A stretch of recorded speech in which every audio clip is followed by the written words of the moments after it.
ایک مرد اور ایک عورت دونوں ایک کھڑکی کے پاس بیٹھے تھے۔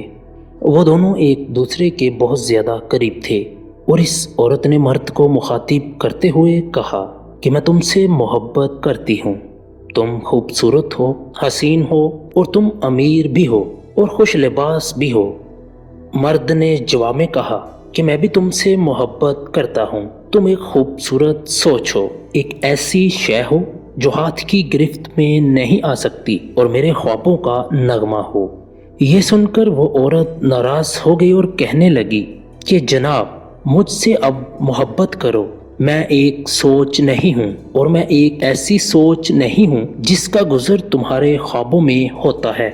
میں ایک عورت ہوں۔ میں چاہتی ہوں کہ تم میری خواہش کرو، تمنا کرو، مجھے اپنی بیوی بنانے کی خواہش کرو اور مستقبل میں جنم لینے والے بچوں کی ماں بنانے کی خواہش کرو۔